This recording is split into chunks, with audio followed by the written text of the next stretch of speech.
Hello, my name is Mrs. Fellows. I'm from the Grand Ledge Area District Library, and today we're going to work on our Dreamcatcher craft. This is part of our summer reading program where we're imagining your story, myths, legends, and fairy tales. We're examining some of the stories in the cultures of different peoples, and one of the stories was the Dreamcatchers in Native American culture. Today we're going to learn how to build our own.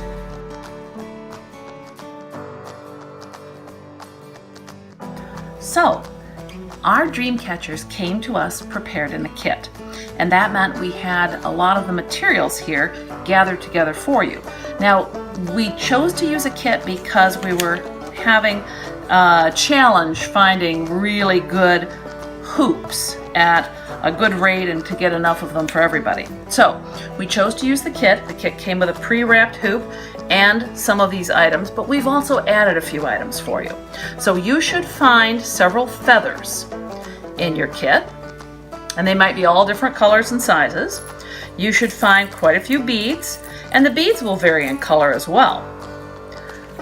There'll be an instruction sheet to tell us how to do this, and we're going to make some changes a little bit in some of the instructions because we found through experimentation there are a couple of different ways that we can do this, but it does show you how things are looped off, and it shows you what your finished project will look pretty much like. Your strings are bundled up in there, and you should have strings, 3 shorter strings and 1 longer string. And the longer string is, I think, 70 inches? I can't remember. It's quite long. And it is not shown as long here because I have started doing some of the wrapping around the hoop. This is the covered hoop, and it is covered with a tape material. This allows us to attach things to it, to tie things to it easier without it slipping and sliding as much. Now, in Native American tradition, they would all be using natural materials. So this would be a willow hoop, and this would be rawhide sinew, and it would all be using natural materials like the natural feathers. Beads would have been made from shells. So all kinds of natural materials would have been used. You are certainly welcome to take this example and expand it and do other things and incorporate other materials. These are simply the ones we're working with today. We also included a little piece of glitter lanyard, and that's really yours to do with as you see fit. It could be wrapped around the hoop again, and that could add a little sparkle and a little interest there. It could be used as something to string beads and hang it from the hoop. It's really up to you.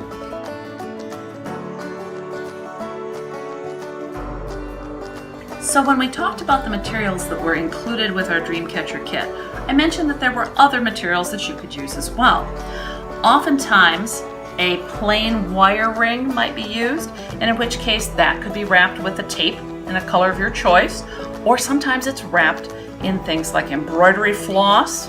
And the wonderful thing about using embroidery floss is you can pull out quite a large number of threads and use a large thick group, or you can pull it out thin and use just a strand or two. So you can really be creative and get some extra special embellishments if you're using embroidery floss. It is a natural material, so it is cotton, and that can be consistent with the Native American tradition of using natural materials.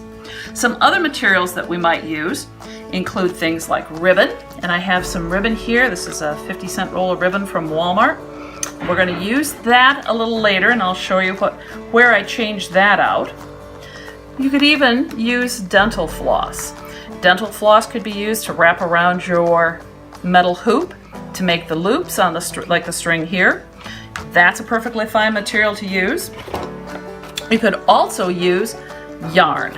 And I actually did use yarn in making one of these for a very particular reason. I'll tell you about that when we get to the demonstration. Kitchen twine is sometimes used as well. That would make a very large web, and you'd want to use that, I think, with a larger hoop, and it would be a much more casual look to your Dreamcatcher. And then there are, as we talked about the ribbon before, here are some additional colors in ribbon. I just selected these today to show you, and while most of these are a smooth satin ribbon, this one in fact is a little different. This is more of a organza ribbon, and when you see it, let me get it out of here. It's a little wider, but it can be squeezed down to slip the beads on, and it is very pretty and sparkly, and it could be a very nice addition to a dream catcher. So now we've talked about the traditional materials that are used in Native American culture. We've talked about the materials that are used in our kits and discussed some of the different materials that we have that could be used as well. Now let's get started on our dream catcher.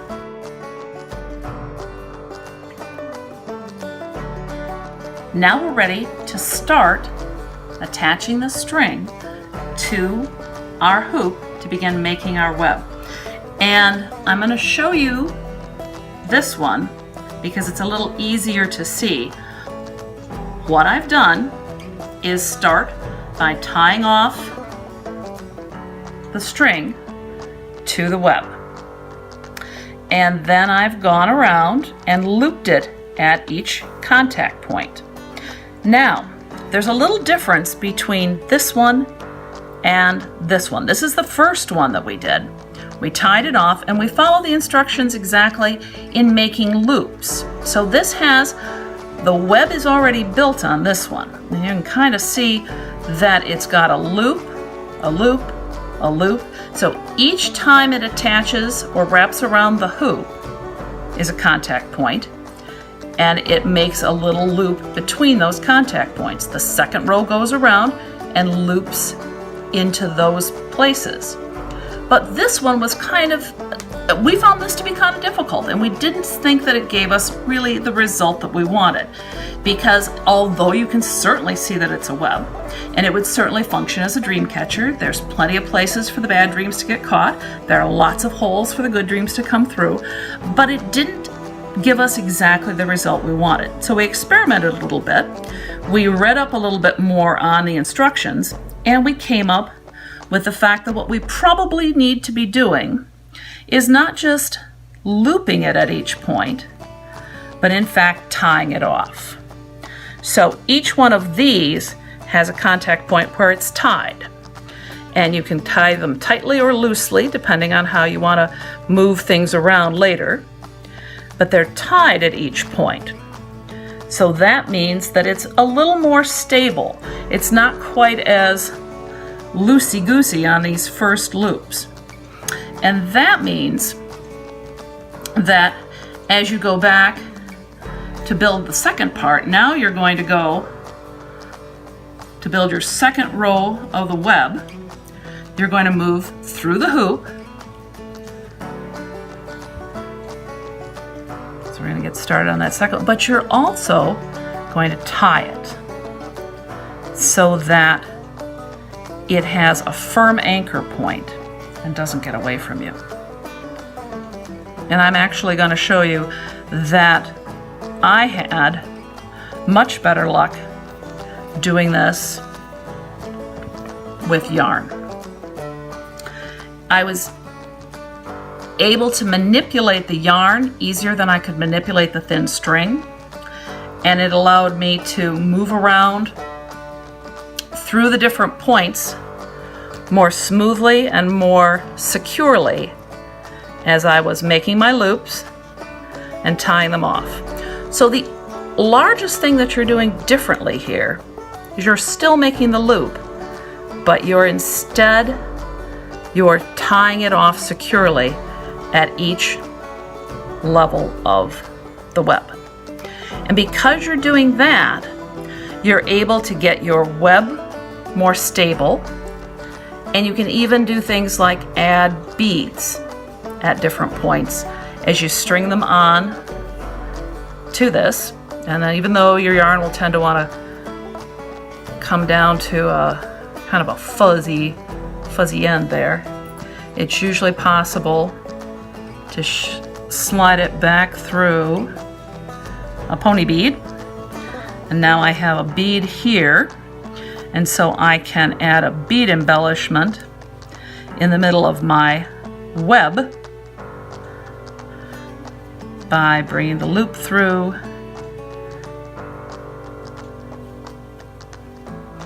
and then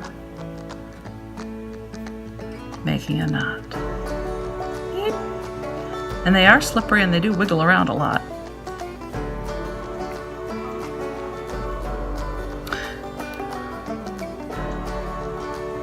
But so now I'm able to do some more secure points of contact if I'm doing this.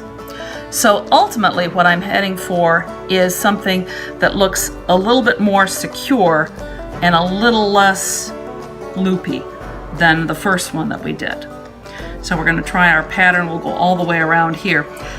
But the next thing I'm going to show you, because you have the ability now to complete this, you can see how the knots are attaching, you can see how you're going to build your circles around. I'm going to show you how we put the embellishments on and attach the feathers and the beads at the end.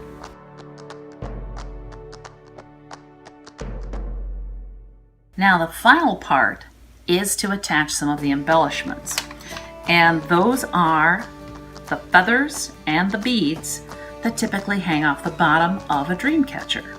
So it is possible to do this with the strings they've included. As long as you're following the instructions carefully, they'll tell you how exactly to attach these, and we'll go ahead and demonstrate that. And they ask or suggest that you secure the knots that you'll make with a dot of glue so that it keeps all of these pieces together. But I'm going to show you a couple of other things that are going to be a part of the steps of this. Now, our instructions tell us that the first thing that we do, since these embellishments hang off the bottom of our hoop, bottom of our dream catcher, the easiest way to do that is to attach them first. And this is the drawing for how the thread or the string is attached at the bottom. What I'm going to use is I'm not going to actually use the threads. I'm going to use those ribbons. And these are slightly longer. I think the included ones are 7 inches long, and I think these are probably close to a foot. But I made them kind of long so that I could show you what was going on here. So you're going to take each one of either your loops of string or your loops of ribbon, and you're going to make a little loop here with it, and then when it goes onto the hoop this way, you pass the threads or the ribbon back through that loop to attach it securely to the bottom of the hoop. And we'll go ahead and do a couple more of these here. And because I failed to read the instructions clearly the first time, I tried to do it the other way, and it was tricky.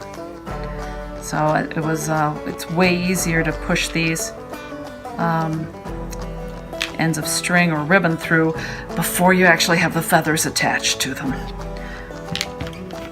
And I think you would perhaps, at the end of constructing all this, you might want a dot of glue here to hold everything together. Tacky glue, Elmer's glue, hot glue gun, whatever it is that works best for you. So I made that loop a little bit bigger. I could pull these through it that way. So, and you see I've done them a couple of different ways. One way I have the actual front showing here, the other two are from behind. Use the way that works best for you. So now I have these 3 danglies here, and that's actually looks kind of nice even just on its own. But now we have to figure out how we're going to get our beads on here. So we have beads and feathers to attach, and our first step is to choose 3 beads and slide them on here. So I'm going to do a green and a yellow and a blue. So I have, then I'm going to pick a feather. Check my instructions to be sure I'm following the right path. Feather pair, okay. So I'm going to tie the ribbon onto the feather, and this is where you'll want that little dot of glue once you're all done. I'm just going to make a simple loop on here because I'm hoping that, oops, that's slippery. There it goes. I'm hoping a couple things will happen. I'm hoping to be able to slide my beads down tightly over that knot, and then I can go back over it with a dot of glue so I don't have to make a really big, huge knot there. So now that I have him in place, let's see if there's any possibility I can get the beads to slide down and secure both those ends. And that might or might not work, I'm not sure. Yeah, it's kind of working. But you can see it's not really taking that loose end up. I think it's possible to do it, but it didn't work for me. So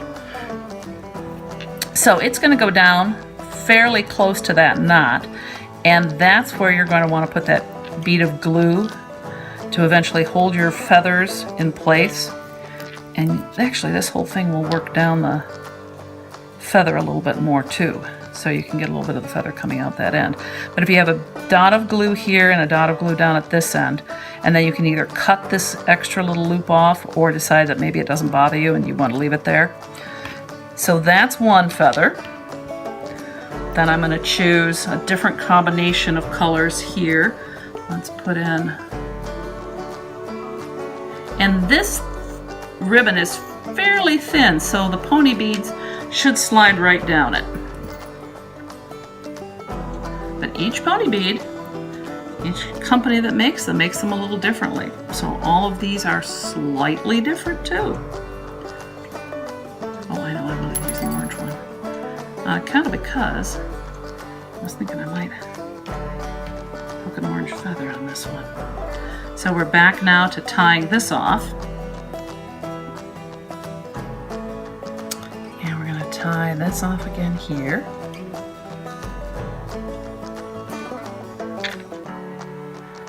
And again, I'm just using that first little knot because it's going to suggest that you come back over it with that bead of glue. Now let's see if I did this right. And I should be able to get these all to slide on here as well.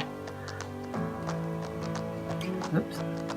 I do like trying to at least get that loose end in. Let's see if it'll go here. Oh, that went a little bit better.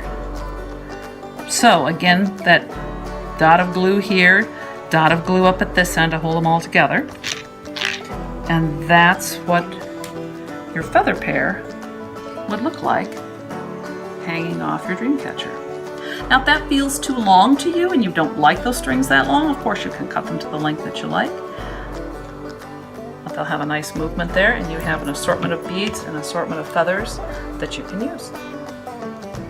So thank you for joining us and for making your dream catchers today.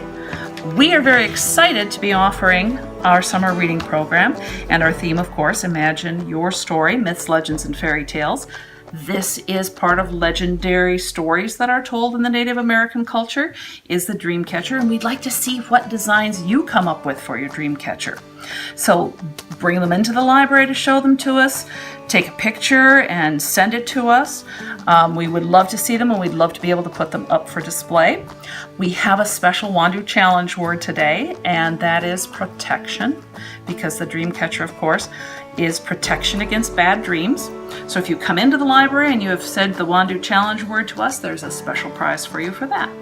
So I hope you enjoy making your dream catchers and making them uniquely your own as you use them to tell your story.